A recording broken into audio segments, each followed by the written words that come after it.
When people first saw flying saucers, questions arose about whether this was carefully concealed information. Do flying saucers and aliens really exist?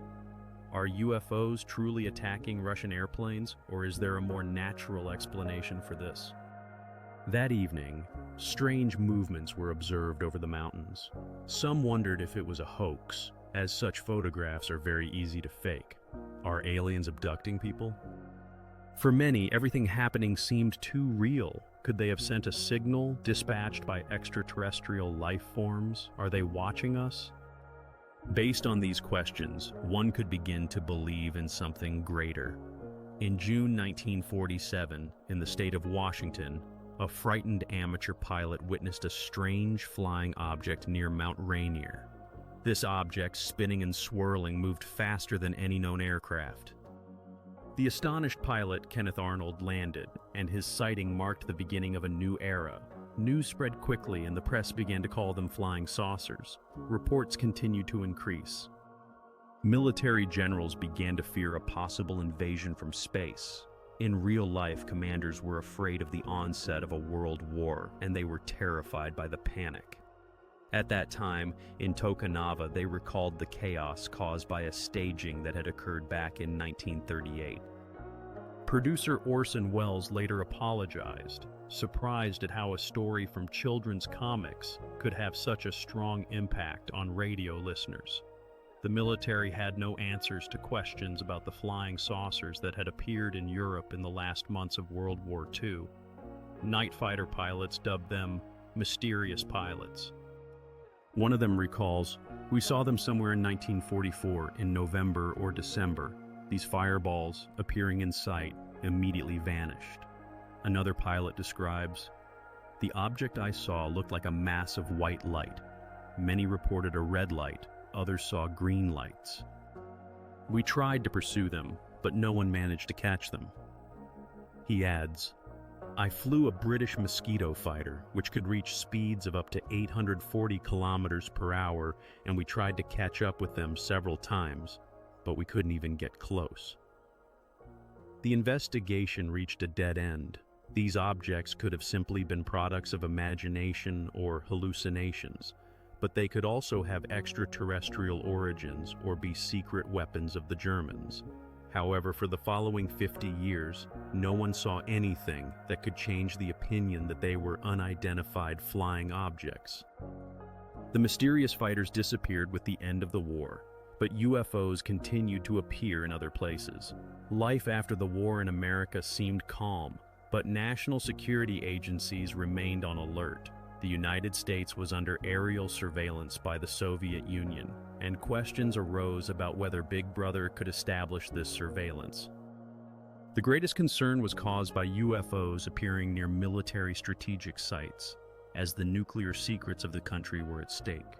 There was a threat of nuclear war beginning, and Soviet spies could be anywhere. Anyone could be an alien.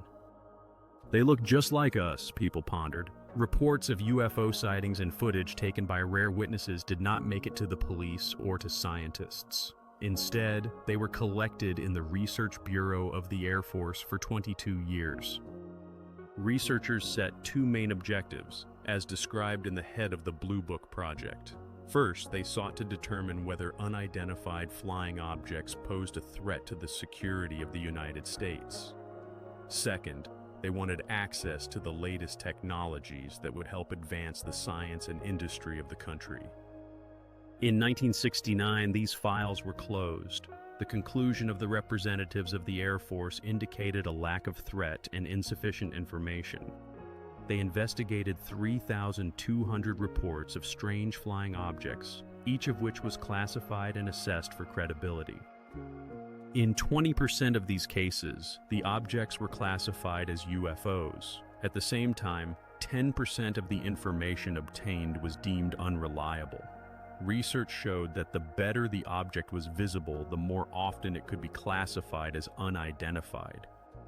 Ultimately, the commander of the Air Force stated that based on the collected information, it could be concluded that no objects known as flying saucers had been observed over the territory of the United States.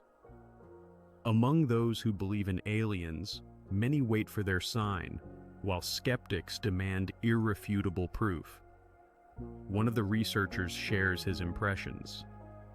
"I was intrigued. It was one of the greatest moments in my research. In 1987, secret documents fell into the hands of British researcher Tim Good, and it seemed that they could answer all questions.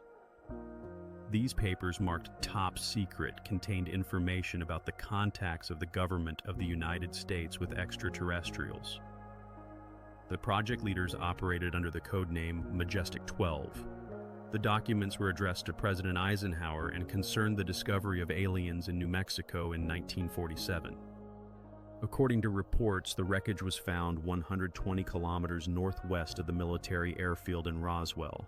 The wreckage was unrecognizable, with no wires or familiar equipment found, and among it were the bodies of 4 deceased aliens. News of the crash spread quickly, and the wreckage was transported to several different areas of the country for further analysis. An official explanation of what happened was being developed, and the importance of these documents was beyond doubt. One of the researchers noted, "Never before have I come across material like this. It's dynamite. It's proof of the existence of flying saucers, aliens, and the like." These documents contained information that, firstly, a spacecraft of extraterrestrial origin had visited Earth, and secondly, the government not only knew about it, but had already possessed the wreckage of an alien ship and the cases of the aliens since 1947. However, just 10 minutes after these documents reached the researcher, he concluded that it was a forgery. "I was sure of it," he says. Critics believe that this is a skillfully executed forgery, claiming that President Truman's signatures on the documents were taken from his later authentic letter. Anyone familiar with the basics of forensic examination knows that a person never signs their name exactly the same way, he adds. There is an opinion that the signature on these papers is identical to the signature on another directive. However, the researcher claims, if you use a light table, it will be obvious that they do not match. Now, former proponents of this theory believe that it is a forgery, as the correspondence seems too obvious to them. "The decisive argument for me was this signature," he concludes, emphasizing that whoever could have fabricated this document, if it was indeed fabricated, was well acquainted with the matter. Researchers had no doubt that the 12 documents pointed in the right direction. They believed that the information contained in these materials was extremely accurate. To gain access to government documents concerning UFOs, a group went to court. The National Security Agency expressed protest by providing written testimony under oath. The researchers submitted a request for 21 pages of written testimony that had been classified. After the judge added his notes and made a ruling, the documents were handed over. However, a problem arose. When some individuals attempted to erase the redaction, they found that there was nothing underneath. The state believed that citizens did not need to know why this was unnecessary to know. These documents merely confirmed the existence of classified information. The information held by the FBI, which denied its involvement in such research, was only disclosed after the Freedom of Information Act proved their participation. As a result, the Bureau released thousands of documents, including 1,100 pages. The Central Intelligence Agency also denied that it had engaged in this subject. Suddenly, thousands of pages of documents related to UFOs dating back to the 1940s were presented to the researchers. All of this pointed to the existence of a conspiracy of silence. In a private center dedicated to the study of unidentified flying objects, an archive of 100,000 cases was stored, ignored by official science. After 20 years of work in this field, the researcher became convinced of the existence of a mysterious phenomenon that was overlooked by science. This neglect brought nothing good to science, and the documents gathered dust. It was evident that other governments conducted more thorough investigations. In March 1990, in the former Soviet Union, a fighter interceptor took to the air to determine the source of a pulsating light to the northeast of Moscow. For 3 to 5 hours, they pursued a UFO moving at a speed of 4,000 to 5,000 kilometers per hour. The object did not appear on the radars of ground stations.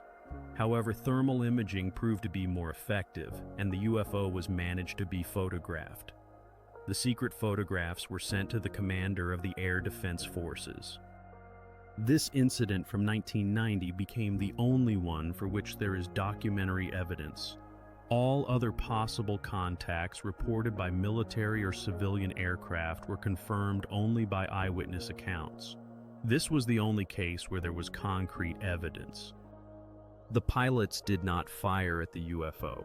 In air defense, there existed unwritten rules according to which weapons should not be used against UFOs. Only radar was utilized, just as in cases with Western stealth aircraft. The pilots never considered that it was an American stealth plane, as this object had different readings on the radar. Stealth aircraft behaved like ordinary planes in terms of speed and maneuverability, while UFOs were significantly different. The dossier described numerous cases. One of the pilots detected lights approaching him, and contact began. The aircraft initiated a steep descent and sustained damage to its left wing upon landing. Since 1977, the Ministry of Defense had received hundreds of similar reports, hoping to exploit extraterrestrial technologies for military purposes. Secret research continued. UFO or smoke from training shots. In the East, UFOs frequently appeared in front of the public. What was it, a UFO or a balloon? The first amateur film shown in the West depicts a UFO over the Parliament building in Vilnius, the capital of Lithuania. The object silently hovers, clearly visible from the ground, and its movement does not resemble that of a conventional helicopter or airplane. At dawn the following morning, the local police filmed it. In 1977, over the city of Petrozavodsk in northwestern Russia, hundreds of people witnessed a gigantic UFO. The initial investigation concluded that it was an optical phenomenon caused by a burning rocket engine from a secret launch of an artificial Earth satellite. However, at the Academy of Sciences of the USSR, it was decided that such an unusual phenomenon required more thorough study. In addition to military investigations, scientists became involved in the study of UFOs, organizing the collection of information across the country for scientific analysis. The Central Committee dedicated to the study of UFOs received data from 10 other scientific institutions. Research focused on two directions, passive and active. In the first case, scientists analyzed reports of UFOs, while in the second, they traveled to observation sites. At one of these locations, where research had been ongoing for 12 years, train passengers witnessed an approaching UFO. According to them, a metallic flying object landed on the ground. Professor of biology Yuri Semyakov noted that constant changes occur in this area. A series of interesting tests and experiments, both physical and biological in nature, had been conducted here. The results showed that living beings avoid such places. According to observations, unusual vortices of energy fields are noted at the landing sites.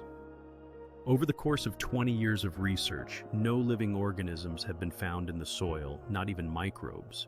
Measurements indicated that inside these circles, the flow of time slows down. The most mysterious aspect is that all soil samples taken from the landing site contain tiny spheres. The research led the professor to believe that these spheres may contain DNA of extraterrestrial origin, seeds of life. In the United States, scientists are divided in their opinions. Some believe that the origin of these spheres is unknown, while others think they are products of filtering systems. However, some Russian researchers suggest that these are microtechnologies brought to our planet by cosmic wanderers. Kenneth Arnold's story in the state of Washington pertains to close encounters of the first kind.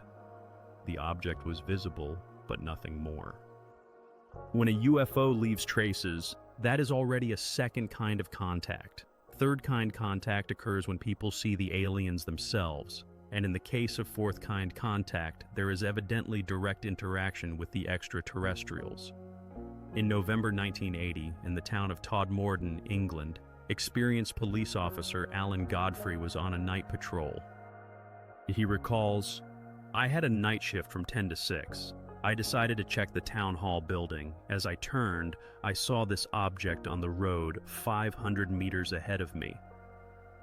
Approaching the object, he realized that it was something he had never seen in Todmorden.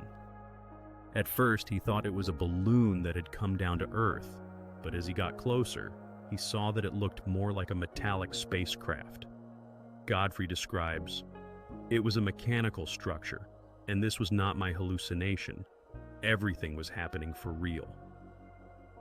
The object was about 6 meters wide and 12 meters tall, with a shape resembling a diamond.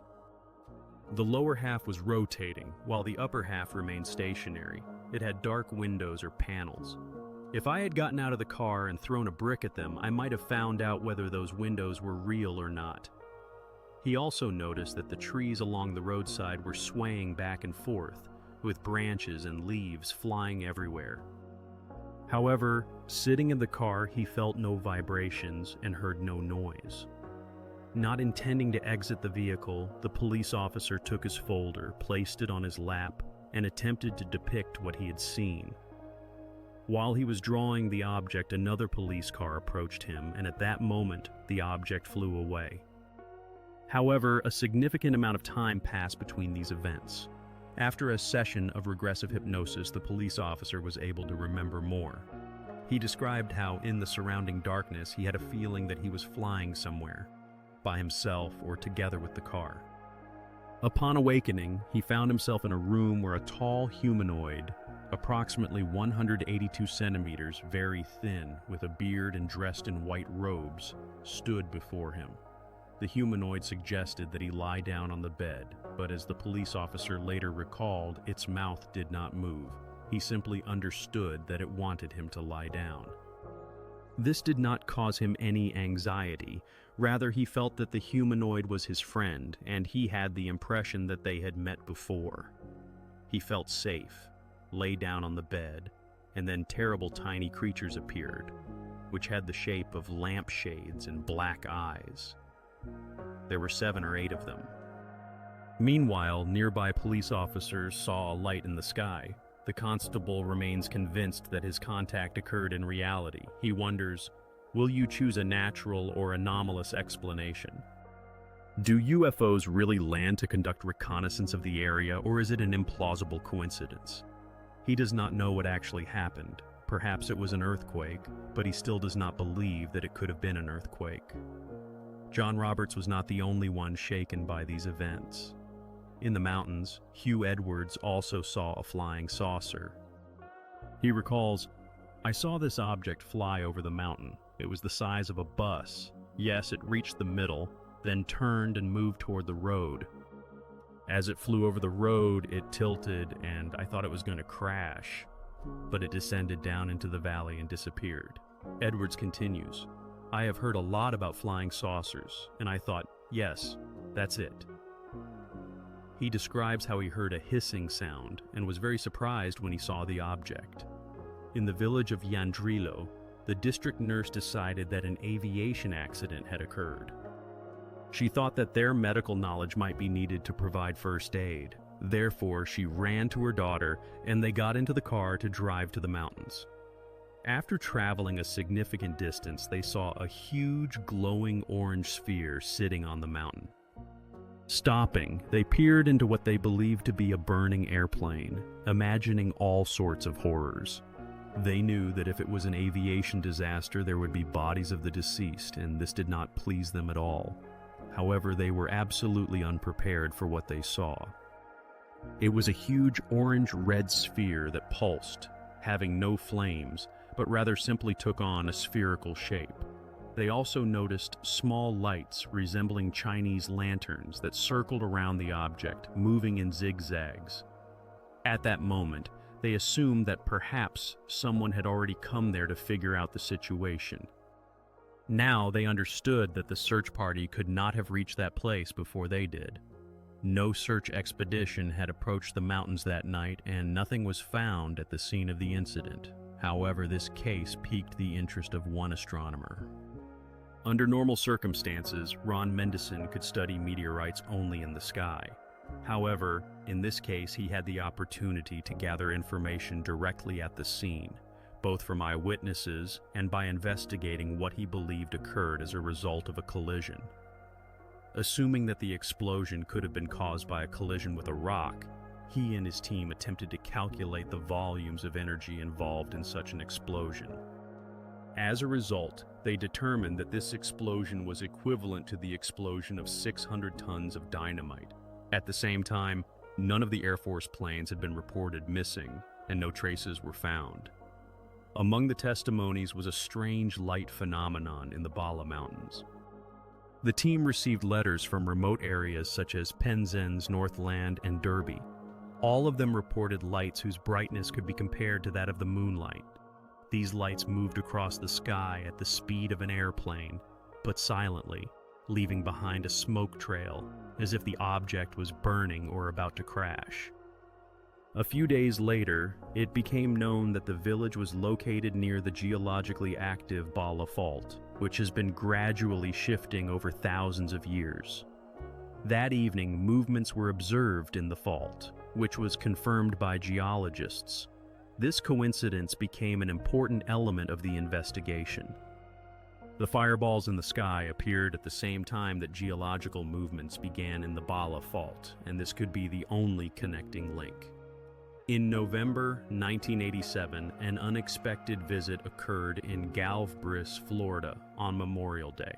Eyewitnesses claimed that the size of the UFO was 3 times that of a house. Ed Walters took several Polaroid photographs as a keepsake.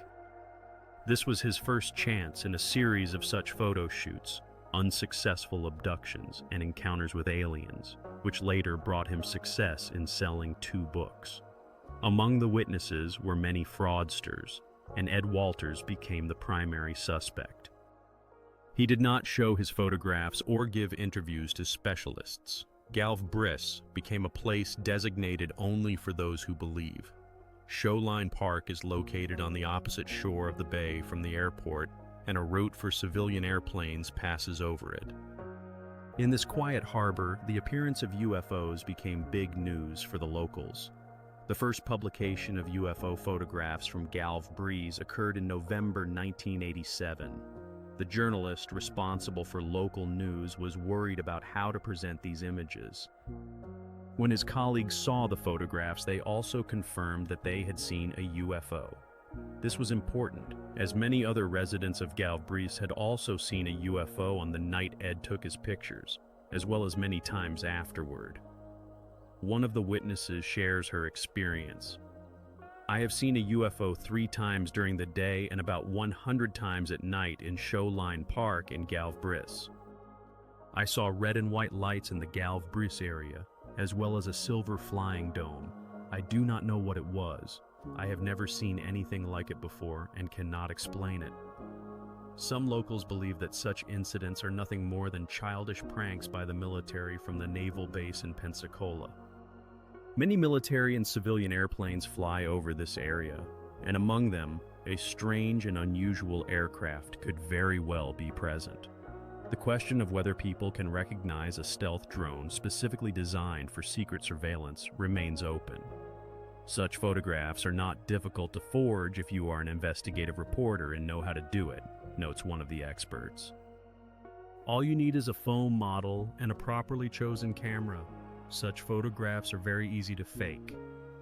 Ed Walters took his first pictures on a Polaroid 108, in which the film can easily be re-exposed. During the process of taking photographs, one can simply not remove the film and press the button again, obtaining a new image on the same piece of film. For example, at home, one can take a picture of a model of a flying saucer and then go outside and capture the sky. When the film develops, it may contain an unidentified flying object hovering in the sky. What do experts say about the photograph taken by Ed Walters? Research physicist Bruce Maccabee, who works for the government and believes in the existence of UFOs, is the author of numerous scientific papers on this subject. His calculations have convinced him that it is not a hoax. He noted, "I have analyzed all the videos and photographic films taken by Ed Walters, as well as most of the video footage shot by other people in that area.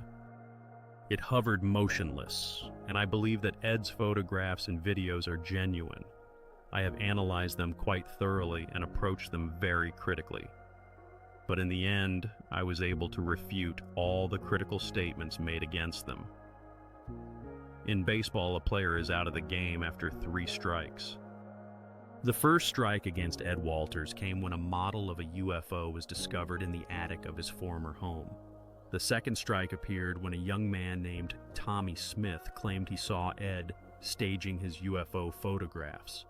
The third strike was awarded after a series of photo experiments were conducted, and they were able to reproduce most of his photographs, including the most complex ones, such as the UFO hovering over the road.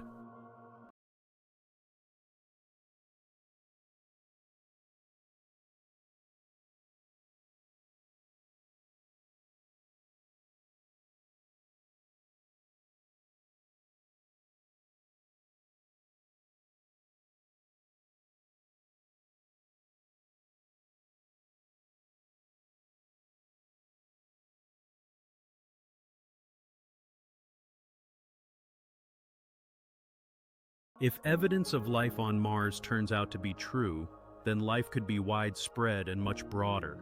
Astronomers have calculated the number of civilizations we might find in space using the Drake equation. Professor Drake explains the factors that need to be considered. The first factor is the number of star systems in the galaxy. The more stars there are, the higher the probability of finding life. In some of these star systems, there will be planets. This is the second factor. Then we need to take into account the number of planets in each system that could be inhabited by living beings. The next factor is the presence of intelligent beings. Following that is the fraction of systems where intelligent beings have reached a level of technology that can be detected. But how long have they existed? How long can they be detected? Perhaps they were destroyed as a result of a cosmic cataclysm or nuclear war. Perhaps they have reached such a high level of development that they have transitioned to a waste-free production system, not expelling energy into space, and therefore we cannot detect them. There exists a time limit within which a civilization can be discovered.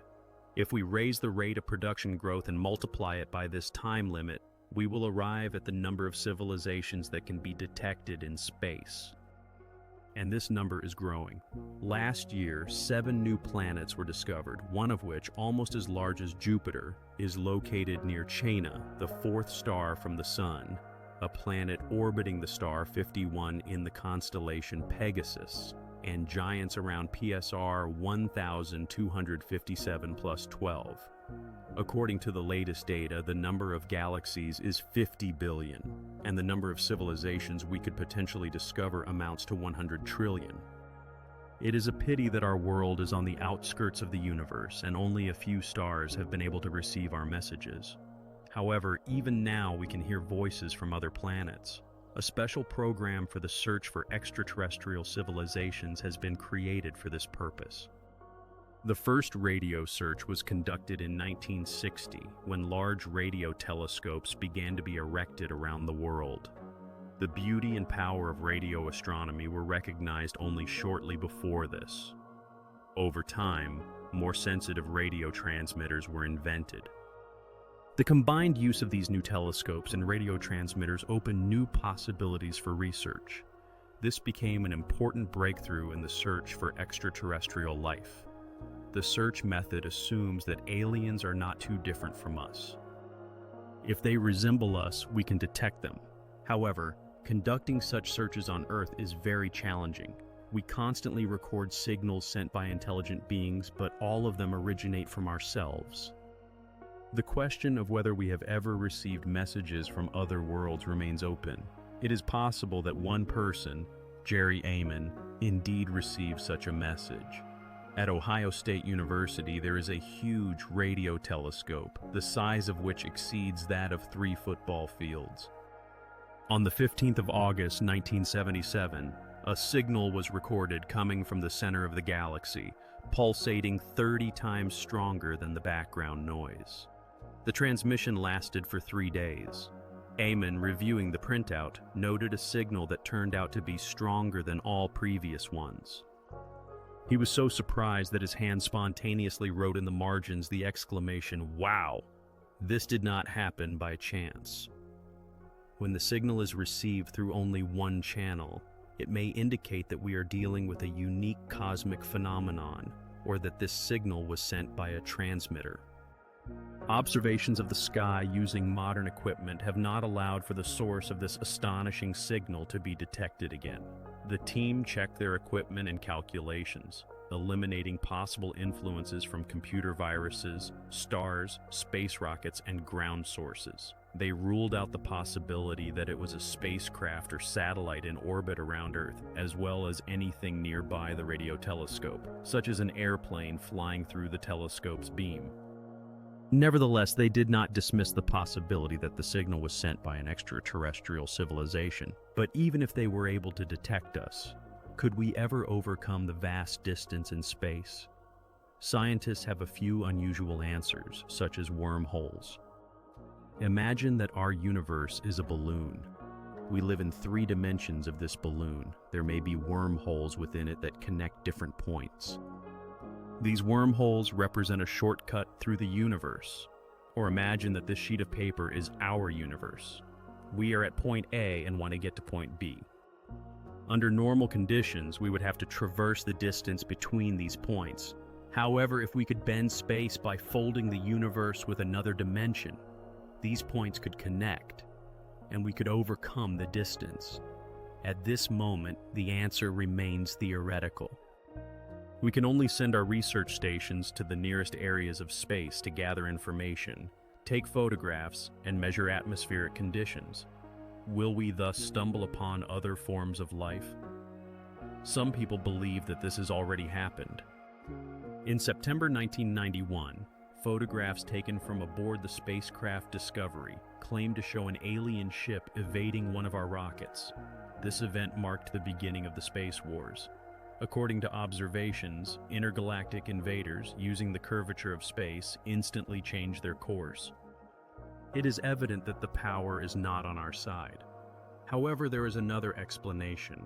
At the center of this cosmic battle, there may have been a comet that was at its zenith that night. It was the brightest comet in the last 20 years.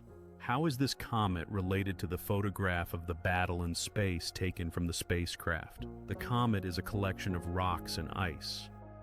When it approaches the sun, ice sublimates and turns into vapor.